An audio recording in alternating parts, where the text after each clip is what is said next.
ప్రాతస్మరామి హృది సంస్ఫురదాత్మతత్వం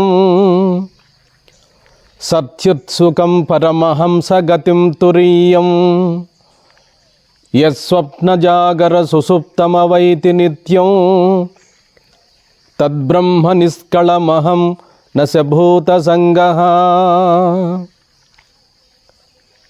దివ్యాత్మస్వరూపులైన ప్రియ ఆత్మబంధువులారా, మనం కొంతకాలంగా ఈ ఆధ్యాత్మిక ప్రవచనములను జరుపుకుంటున్నాము.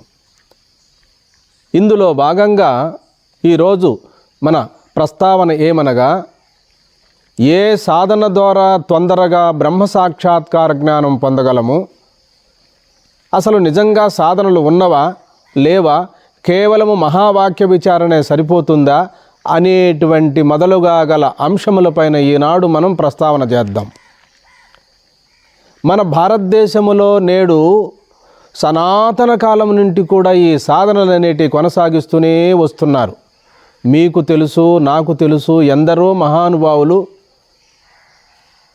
హఠయోగాన్ని ఆచరిస్తున్నారు, మంత్రయోగాన్ని ఆచరిస్తున్నారు, లయయోగము, రాజయోగము అనేటివి యోగాలు కూడా ఎన్నో ఆచరణ చేస్తున్నారు. ఎవరు ఏమి చేసినప్పటికీ కూడా బ్రహ్మ సాక్షాత్కార జ్ఞానం పొందడమే ఇందులో ఉన్న ఆంతర్యము, అంతరార్థము. కొందరు ప్రాణాయామం అనే యోగ విద్య చేస్తున్నారు, కొందరు శాంభవీ ముద్ర అనేటువంటి ముద్రలను అభ్యాసం చేస్తున్నారు. ఇవన్నీ కూడా మన ప్రాచీన కాలం నుండి మన ఋష్యాదులు ఆచరించిన ప్రక్రియలే. ఇవన్నీ పరంపరాగతంగా వచ్చినవే కానీ ఇవి సాక్షాత్తుగా వచ్చినటువంటివి కావు. ఇవన్నీ సోపాన క్రమములే కానీ బ్రహ్మ విద్యకు ఇవి సాక్షాత్తు ఆత్మానుభవానికి, బ్రహ్మానుభవానికి, బ్రహ్మ సాక్షాత్కార జ్ఞానానికి మహావాక్య విచారణే పరమ శరణ్యము, శ్రేష్టము అనేటువంటి అంశములు ఎవరైనా చెప్పి ఉన్నారా అంటే, పరమ దయాళువైనటువంటి పరమేశ్వరుడే జగద్గురు శంకరులు వారుగా అవతరించి దశోపనిషత్తులకు భాష్యం రచించారు. అలాగే బ్రహ్మసూత్రములు, భగవద్గీత, ఈ మూటిని ప్రస్థానత్రయమన్నారు. ఈ మూడు యొక్క ప్రస్థానాన్నే వేదాంత శాస్త్రం అన్నారు. ఉపనిషత్తులు, బ్రహ్మసూత్రములు, భగవద్గీత, ఈ ప్రస్థానత్రయం నేడు సమాజంలో ఆశ్రమాల్లోనూ పీఠాల్లోనూ అక్కడక్కడ కొంతమంది తమ శిష్యులకు పాఠాలు చెబుతూ ఉన్న యథార్థమైన బ్రహ్మజ్ఞానాన్ని బోధిస్తున్నారు. కాబట్టి మరి ఈ ప్రస్థానత్రయ భాష్యములో ఎన్నో సాధనా రహస్యాలను పొందుపరిచారు ఆచార్యులు వారు. గడిచిన కాలములో ఎందరో ఆచార్యులు, ఎందరో గురువులు ఉన్నప్పటికీ కూడా ఎవరు శాస్త్ర సమ్మతమైనటువంటి విషయాలను, శృతి, యుక్తి, అనుభవం అనేటువంటి విషయాలను అందజేయలేదు. వేదమే ప్రమాణమైనప్పటికీ కూడా ముక్తి పొందడానికి మరణించిన తర్వాతనే ముక్తి అన్నారు జైమిని మహర్షి పూర్వమీమాంసా శాస్త్రములో. అదాతో ధర్మ జిజ్ఞాస అని ప్రారంభమవుతుంది పూర్వమీమాంసా శాస్త్రం. అదే ఉత్తర మీమాంసలో శంకరులు వారు అదాతో బ్రహ్మ జిజ్ఞాస అన్నారు. వ్యాసులు వారు 555 సూత్రములను రచించారు, బ్రహ్మసూత్రములను. అందులో అధాతో బ్రహ్మ జిజ్ఞాస అన్నారు. అక్కడ జైమిని మహర్షి అధాతో ధర్మ జిజ్ఞాస అన్నాడు. ధర్మకార్యాలన్నీ ఆచరించి యజ్ఞయాగాదులు చేసి మనసులో ఉన్న మాలిన్యాన్ని తొలగింపజేసుకొని మరణించిన తర్వాత సద్గతి కలుగుతుంది, పుణ్యలోక ప్రాప్తి కలుగుతుంది, సత్యలోక ప్రాప్తి కలుగుతుంది. ఉత్తరాయణ పుణ్యకాలములో పయనించిన యోగి తిరిగి జన్మకు రాడు అని చెప్పి క్రమముక్తిని బోధించారు. ఇది కూడా శాస్త్ర ప్రమాణమే కానీ అన్యము కాదు. అయితే ఇప్పుడే బ్రతికుండగానే శంకరులు వారు ఏం ప్రబోధ చేశారు సమాజానికి అంటే, ఇప్పుడే బ్రతికుండగానే ముక్తి సద్యోముక్తి, మరణించిన తర్వాత వచ్చే ముక్తి క్రమముక్తి. బ్రతికుండగానే మనసు నేను కాదు, బుద్ధి నేను కాదు, చిత్తము నేను కాదు, దేహము నేను కాదు, కనిపించే ఈ చరాచరాత్మకమైన ప్రపంచము నేను కాదు, వీటన్నిటినీ ఏ జ్ఞానం ఉండి తెలుసుకుంటున్నానో ప్రజ్ఞానం బ్రహ్మ అని అనుభవానికి తెచ్చుకుంటారో అటువంటి వారికి సద్యోముక్తి, జీవన్ముక్తి ఆ అంశాన్నే జగద్గురు శంకరాచార్యులు వారు ఉత్తరమీమాంసా శాస్త్రములో మనకు ప్రబోధించారు. ఉత్తరమీమాంస, శారీరక మీమాంస అని పేర్లు. కాబట్టి గురువుల ద్వారా మనం ఏం తెలుసుకోవాలి అంటే, వేదాంతము మనము ఈ వయసులో అధ్యయనం చేయలేము, అందులో ఉన్న రహస్యాలను మనం కనుగొనలేము. మంచి గురువుని ఆశ్రయించి, సమాశ్రయించి వారి ద్వారా కీలకాలను తెలుసుకొని మరి కారణకార్య ప్రక్రియను,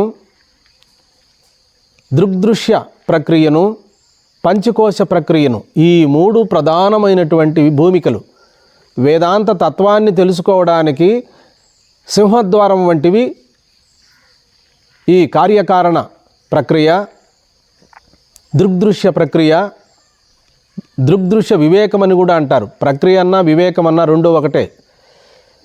సులభమైన మార్గాన్ని ప్రక్రియ అంటారు. పంచకోశ ప్రక్రియ, కార్యకారణం, మన్ను కారణము, కుండ కార్యము. అలాగే దృక్కు కారణము, దృశ్యము కార్యము. అదే విధముగా పంచకోశ విలక్షణుడైనటువంటి ఆత్మస్వరూపమే కారణము, తనకు గోచరిస్తున్నటువంటి ఈ కోశాలు కార్యము, దృశ్యములు అనేటువంటి విషయాలన్నిటిని కూడా మనం కూలాంకషంగా సద్గురువుల ద్వారా బాగా శ్రవణ మననాదులు చేసుకొని ఇప్పుడే వివేక బుద్ధితో తప్పు తెలివిని తొలగించుకొని మర్చిపోయిన తన అనంతత్వాన్ని, పూర్ణత్వాన్ని గురి సన్నిధిలోనే, గురువు యొక్క సహచర్యములోనే తన స్వస్వరూపాన్ని అనుభవానికి తెచ్చుకోవడమే సద్యోముక్తి, జీవన్ముక్తి. ఏనాటికైనా మానవుడు సంపాదించవలసిన ఏకైకమైనటువంటి అంశమేమనగా తాను పరిపూర్ణ బ్రహ్మమే గాని అన్యము కాదు అనేటువంటి అంశాలు మనకు ఎక్కడ తెలియబడతాయి అంటే ఈ ప్రస్థానత్రయ భాష్యములోనే మనకు కూలాంకషంగా సుస్పష్టముగా తెలియబడతాయి. ఇక ఇందులో ఇంకా వేరే శాస్త్రాల్లో తెలియబడవా అంటే మరి అక్కడ నుండి వచ్చినటువంటివే ఇతర శాస్త్రములన్నీ కూడా. ఉపనిషత్తుల్లోంటి వచ్చినవే, బ్రహ్మసూత్రములలోంటి వచ్చినవే, భగవద్గీతలోంటి వచ్చినవే. ఈ మూడు కాదు. ఈ 3 బోధించే అంశం ఏమిటంటే స్వస్వరూప జ్ఞానమే, స్వరూప జ్ఞానమే, బ్రహ్మైకాత్మ విజ్ఞానమే, వేరే కాదు. కాబట్టి దృగ్దృశ్య వివేకం,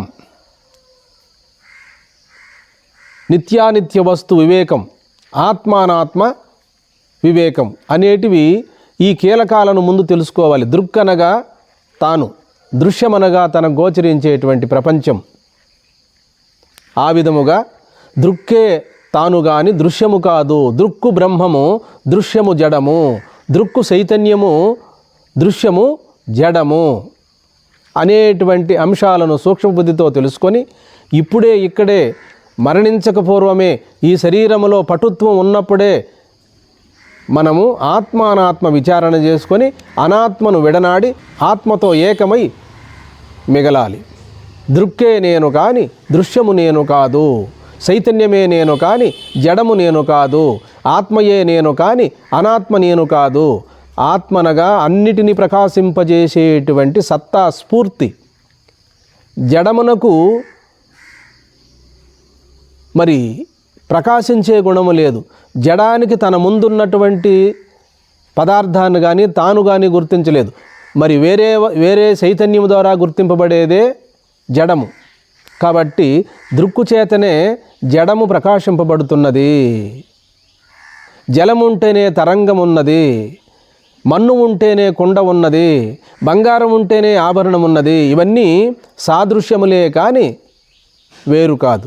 అలాగే స్వస్వరూపమే నేను, ఇంకా రెండోది కాదు అని స్వరూపమాత్రుడై సత్తా స్ఫూర్తిలో, ఆ ఉనికిలో ప్రజ్ఞానం బ్రహ్మగా మిగిలిపోవడమే ఇందులో ఉన్న ఆంతర్యము, అంతరార్థము. ఎన్ని శాస్త్రములు చదివినప్పటికీ, ఎన్ని వేదాలు అధ్యయనం చేసినప్పటికీ, ఎంతమంది గురువులను సమీపించినప్పటికీ తనలో ఈ జ్ఞానం కలగాలి. జడానికి చైతన్యానికి ఉన్న వ్యత్యాసం తెలుసుకోవాలి. దృక్కుకు దృశ్యానికి ఉన్న వ్యత్యాసం తెలుసుకోవాలి. ఆత్మకు అనాత్మకు ఉన్నటువంటి వ్యత్యాసాన్ని తెలుసుకోవాలి. ఈ రెండు భాగాలే మనకు ఎక్కువగా శాస్త్రములో చెప్పబడినవి. దృక్కు దృశ్యము, ఆత్మ అనాత్మ, విషయీ విషయము, జ్ఞాత జ్ఞేయము, క్షేత్రజ్ఞుడు క్షేత్రము, స్వరూపము స్వస్వరూపము, ఇలాంటి పదాలన్నీ కూడా పారిభాషిక పదాలు కూడా వాడుతున్నారు మన గ్రామీణ ప్రాంతాల్లో. వాటిని మనము బాగా సూక్ష్మంగా గమనించాలి, విచారించాలి, అనుసరించాలి. కాబట్టి సద్గురువుల ద్వారానే ఈ బోధ సులభం అవుతుంది, సులభ గ్రాహ్యం అవుతుంది.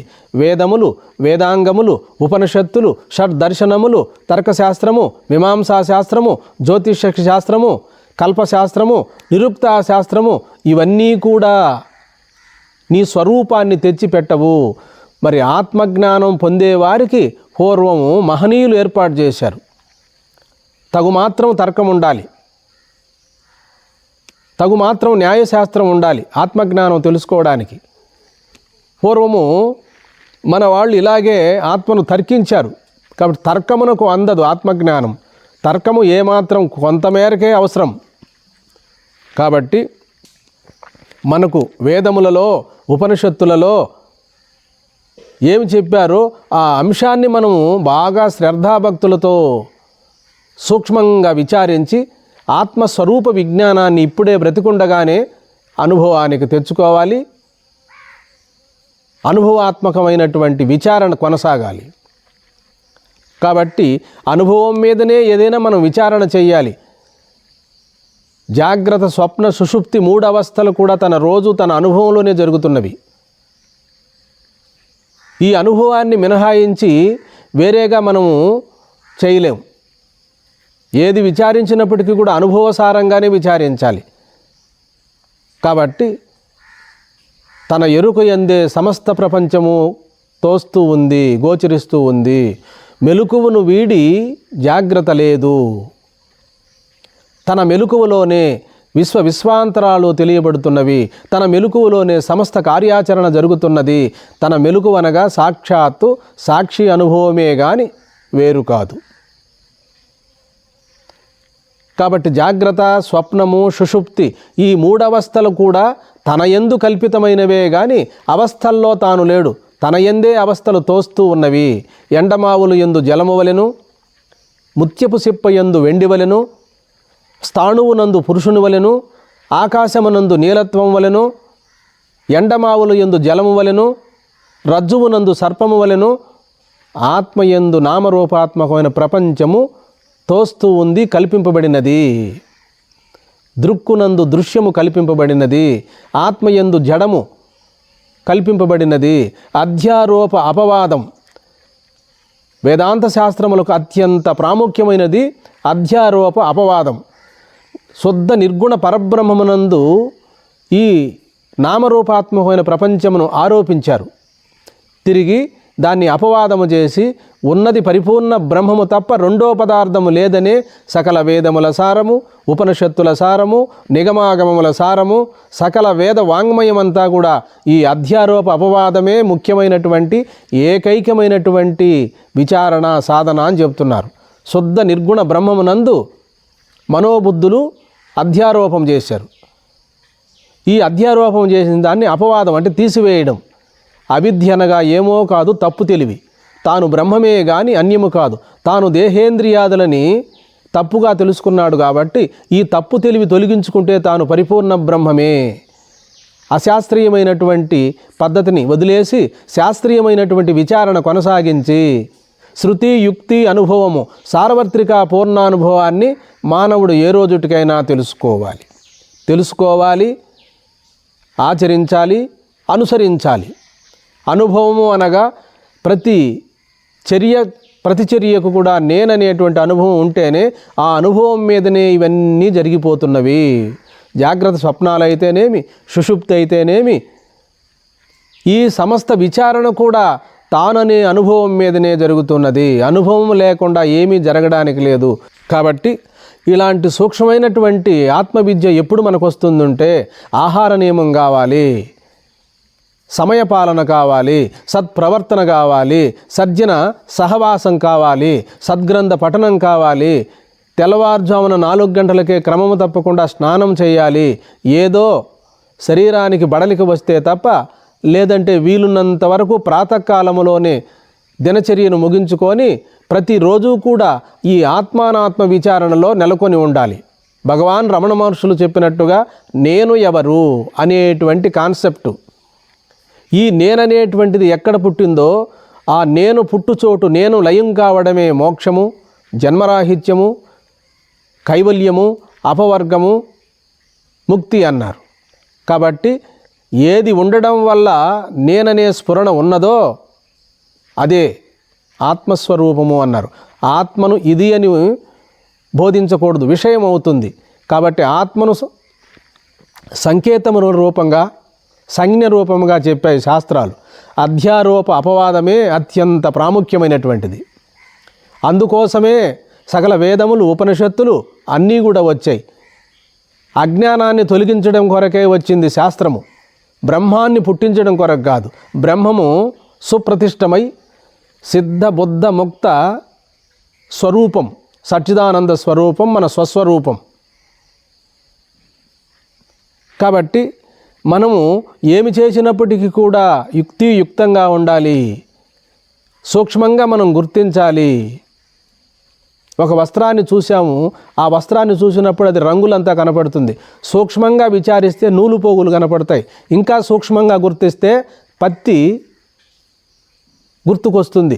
కాబట్టి ఈ దూది నుండే, ఈ పత్తి నుండే వస్త్రం, నూలు పోగులు తయారైనాయి. నూలు పోగుల నుండి డిజైన్లు తయారైనాయి. డిజైన్ల నుండి వస్త్రము, వస్త్రం నుండి రంగు ఏర్పడింది.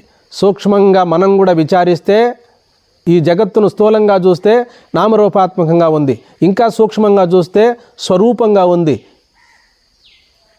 విచారిస్తే స్వస్వరూపమై మిగులుతుంది. కాబట్టి స్థూల దృష్టి, సూక్ష్మ దృష్టి, కారణ దృష్టి, మహాకారణ దృష్టి. స్థూలంగా చూస్తే నామరూపాత్మకమైన ప్రపంచం, ఇంకొకరు సూక్ష్మంగా చూస్తే మెలకువ. మెలకువను బాగా విచారిస్తే సచ్చిదానంద స్వరూపమైన సాక్షి లక్షణమే మన స్వరూపం. ఇంకా స్వరూపము బాగా అనుభవానికి రావాలంటే మనము జాగ్రత్త, స్వప్న, సుషుప్తి 3 అవస్థలను బాగా తెలుసుకోవాలి. అకార ఉకార మకారమైనటువంటి అమాత్ర, అర్ధమాత్ర స్వరూపమైనటువంటి తుర్యాన్ని మనం గుర్తించాలి. ఈ తుర్యం అనేది ఏమో కాదు, 4వ పాదము. ఈ 3 పాదములకు ఆధారమైనది. ఎలాగైతే నూలు పోగులకు, వస్త్రమునకు పత్తి ఎట్లా ఆధారమైనదో సేతోముఖ అన్నాడు ప్రాజ్ఞుణ్ణి. ఈ తుర్య స్వరూపమే 3 అవస్థలకు ఆధారము. ఈ సుషుప్తావస్థయే, సుషుప్తిలో ఉండే ప్రాజ్ఞుడే సేతోముఖుడు, ఇతడే ద్వారము స్వప్నానికి, జాగ్రత్తకు. కాబట్టి ఈ విశ్వతైజస ప్రాజ్ఞులను బాగా గురువుల ద్వారా తెలుసుకొని సప్తాంగములు 19 ముఖములతో ఈ స్థూల ప్రపంచాన్ని చూస్తున్నాడు. స్థూల భోక్తి నేత్రస్థానమునందుండి విశ్వడు ప్రపంచాన్ని చూస్తున్నాడు. కంఠస్థానము నుండి తైజసుడు స్వప్నాన్ని కంటున్నాడు. హృదయస్థానమునందుండి ప్రాజ్ఞుడు ఆనందాన్ని అనుభవిస్తూ ఉన్నాడు. ఆనంద భోక్తై ఆనందాన్ని అనుభవిస్తున్నాడు. ఇలాంటి శాస్త్ర వాక్యాలన్నీ మనం మనసులో పెట్టుకోలేము, గుర్తుపెట్టుకోలేము. గురువాక్యమే శరణ్యము. గురువులు సకల శాస్త్రముల యొక్క సారాన్ని గుర్తించి నీవే ఆ పరిపూర్ణ బ్రహ్మము అని చెప్పి మన మహనీయులు మనకు బోధ చేస్తున్నారు. వేదాలు చదవలేము, వేదాంగాల అర్థాన్ని మనం అనుభవానికి తెచ్చుకోలేము. 4 వేదాలలో ఉండే సారాంశము మహావాక్యములలో ఉన్నది. ప్రజ్ఞానం బ్రహ్మ, అహం బ్రహ్మాస్మి, తత్వమసి, అయమాత్మా బ్రహ్మ అనే మహావాక్యములు సద్గురువుల ద్వారా శ్రవణ మననాదులు చేసుకొని ప్రజ్ఞానం బ్రహ్మగా మిగిలిపోవడమే సకల వేదముల సారము, ఉపనిషత్తుల సారము, నిగమాగముల సారము, సకల వేద వాంగ్మయము యొక్క సారము. తాను బ్రహ్మమే గాని అన్యము కాదు, తాను ప్రజ్ఞానమాత్రుడే గాని వేరు కాదు అని ఈ సూక్ష్మార్థాన్ని గుర్తించడమే జన్మ సాఫల్యం. ఏ రోజుటికైనా, ఏ నాటికైనా, ఏ క్షణానికైనా తాను పరిపూర్ణ పరబ్రహ్మమని అనుభవాన్ని గడించాలి. తాను ముక్తుడై సంపూర్ణముగా ఆ ముక్త పదములో మిగిలిపోవాలి. సర్వే జనాః సుఖినో భవంతు, లోకా సమస్తా సుఖినో భవంతు. హరి ఓం.